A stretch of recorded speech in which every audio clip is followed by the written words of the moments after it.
Hello, my name is Alex Heromenko from the Pirate Party. Today I would like to talk to you about municipalities in Finland. Many people with foreign background do not know that municipality power in Finland is affecting their lives in many ways that they would not even expect.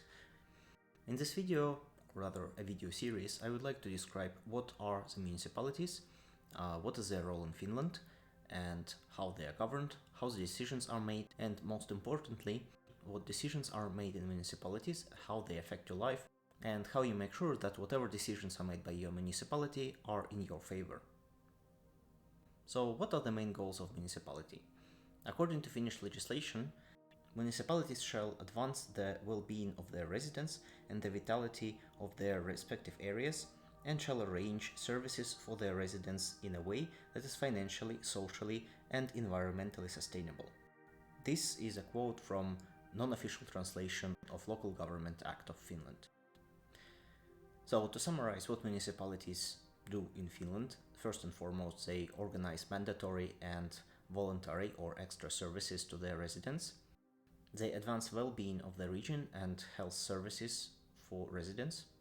And they must produce sustainable governance so that whatever happens in the next 5 or 10 years can be reproduced and that situation can go on, and not that you use all resources available to you in just 1 year and then you're left with nothing. What is the difference between central government and municipal power in Finland? First of all, the municipalities are self-governed. They do not report to central government. They only report to the electors or residents of the area, the legislation that is posted by central government, and some directives that define the minimal standards for the services that municipality must provide. And it is important to note here that those standards define only the minimal level, and municipalities, on top of that, can provide any additional services they need or specify that the quality of the provided services must be higher. Another important factor of self-governance is that municipality makes its own decisions, and those include decisions on how the municipality is governed, what corporate entities should be formed and in which market activities entities should be participating, or whether some services should be outsourced completely to a private company, for example. And they are also charged with supervision of the provided services and their quality. They are not the only body in Finland that supervises the quality, but they have that as a part of their duties. Another important part of independence from central government is that municipalities have their own financing sources. Only a small fraction of expenditure by municipalities is actually covered by central government. The rest comes from taxes on personal income and corporate income of the corporations resident in the area. This independence however, is not absolute, as central government has responsibility to oversee the legality of actions by municipality, and also, in some aspects, oversee the quality of services provided by municipalities. So, what services are provided in municipality? I will use Lappeenranta, in which I live, as an example here. Out of the many others, for example, Lappeenranta oversees such companies as Villiparkki Oy, which is managing parking lots in the city center or around the city. Lappeenrannan kuntakiinteistöt Oy, which supervises all municipality-owned properties. Lappeenrannan toimitilat Oy, which provides office spaces. And Lappeenrannan Energia Oy, which is a concern that includes several companies that are responsible for distribution and production of electricity and heat to power the residences and industries in the area. So, as you can see, municipalities quite a lot of tasks on their hands. This is just the tip of the iceberg. The real impact of municipalities covers libraries, daycares, schools, and pretty much all social welfare that you can imagine within the region. Now you probably would like to know who is responsible for overseeing this and how your municipality might be structured, for example. We all have heard that there are municipal councils which are elected every 4 years, but what happens afterwards when these people are assembled for the first time? The principles of operation of municipality are defined in so-called management rules. This management rules is a document that is accepted by municipal council, and this management document provides information on how government of particular municipality is structured. For the core structure, there are several forms. The biggest difference between them is that some municipalities are inherently urban ones and then others are cities. So there is a difference between these two core groups of municipalities. And then another important difference is privilege to be on the board of certain companies. For example, in some municipalities, only members of the council can take positions on the board of companies that are owned by municipality, while in the other municipalities, these positions can be appointed from other people groups, for example, deputies of those elected councillors or third parties, which are not part of the council at all. The most typical structure for a city municipality is council-elected mayor, plus executive board, or hallinto in Finnish, and the council itself. The functions between these three bodies are typically distributed in accordance to the management rules and legislation, and they are typically accepted on the first meeting of the council after being elected, and are valid for the whole term of the elected council. There is also a union of municipal councils. This organization provides templates for the management rules for the councils so that their work is based on some well-accepted practices.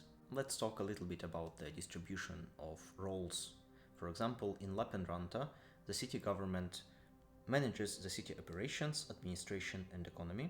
The mayor, being responsible to the city government, manages city administration, financial management, and other activities. Also, mayor acts as reporter of the city government and is responsible for preparing matters for the city government. At the same time, council is responsible to providing strategy for the municipality in the so-called strategy plan. Also, municipal council is responsible for financial planning, approval of budget, and other important decisions such as large investments. As I mentioned before, municipality is mostly independent in its finances, and its main income sources can be distributed into four groups. The first group is income tax on incomes of the residents of the municipality. Typically, these are around 20% of the income, but there are large deductions for the low income. So for the average earner, the tax rate begins at around 10% and then goes up from there. The second income source is corporate income tax from the corporations that reside in the municipality. Every corporation in Finland must declare at least one municipality as their home municipality, and in this way the income from corporations is distributed between municipalities. In addition to that, municipality-owned companies may charge residents some fees for the services they provide. For example, if you will go and apply for a building permit, you will have to pay the building permit fee. For example, if you have electricity connection, you will have to pay electricity transfer fee. Both of those are going to municipality-owned companies or municipality-controlled organizations such as Building Supervision Authority. Finally, in order to make municipalities a little bit more equal, because for example, municipalities around Helsinki will have stronger attraction for businesses and corporations, that they will have more corporate income tax, and other municipalities that are allocated in the rural areas will have less of that. There are transfers from government budget that are designed to make the situation more equal. For example, in Lappeenranta, the transfer from the government covers around 26% of all municipal expenses. For the rest of the expenses, however, Lappeenranta has to collect taxes, and in 2019 the taxes amounted to 4,069 euro per capita. That includes people who are not in the labor force, so children and elderly people.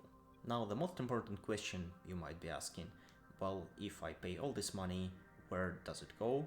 And how can I make sure that it goes the way I want and that the money is spent on the things I need? So the first and the most important step is that every 4 years there are elections of municipal councils. The next one are coming this year in about 2 months. And every time you vote in such elections, you appoint people who will supervise the government, who will define the management rules, who will control how the services are provided, and in some cases you will appoint the only people who will have the right to sit on the boards of the companies who are providing the services, such as electricity distribution companies in your municipality.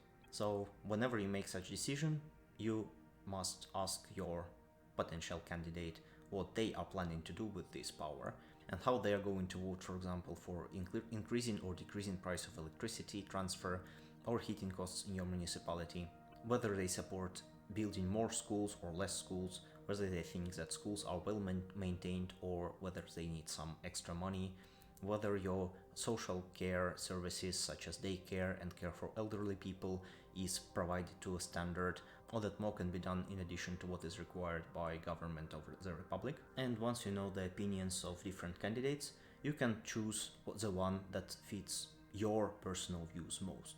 Remember, whenever you make such choice, you delegate your power to rule over this municipality and your power to decide what to do with this money. During the term of the consul, you are also not completely powerless. In many municipalities, and actually part of this activity is mandated by law, there are several councils that you can participate in. Those are advisory councils, so they only have opinion right, but they can still influence the decisions on a larger scale. The examples of such councils are the Youth Council, the Elderly Council, and Disabled People Councils. These three are mandated by law and must be present in every municipality. So if you belong to any of these groups, you can go and participate and make sure that your social group, which is typically a group that is vulnerable, is not in any way oppressed, that social welfare is provided to your group to the standards that you require.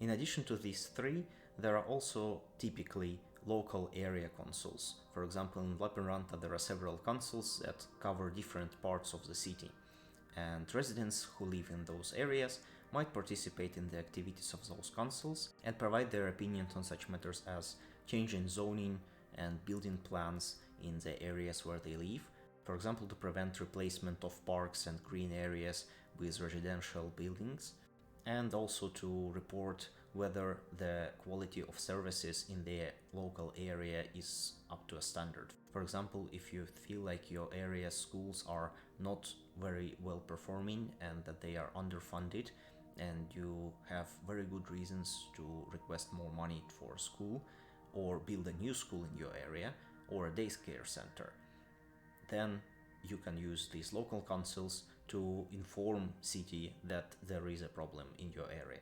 Finally, every resident who is an eligible voter has also the right to submit resident initiatives in municipality. These are mostly free-form messages in which you can describe what are your problems, what would you like to see in the city, and otherwise request attention of the council. These initiatives are handled by the executive branch of the municipality, so the government, the hallinto, will take care of them first, but at the same time these initiatives will be also reported to the council at least once a year, and the government will report what they have done to handle these initiatives, what measures have been taken, what responses have been made, and what was otherwise the outcome of this request. So to summarize, take your time to make a good research about the candidates you are going to vote for, because these people will define the life in your municipality in the next 4 years. And what about you? What you would like to know about the municipalities, their roles, financing, and the way they operate? Please ask your questions in the comments and I will try to answer them to the best of my abilities. And also, if you like this video, like it, subscribe to this channel if you would like to hear more about municipalities and life of municipal government in Finland. Or if you live in Lappeenranta, feel free to ask me questions about Lappeenranta. Otherwise, thank you for your attention and see you next time.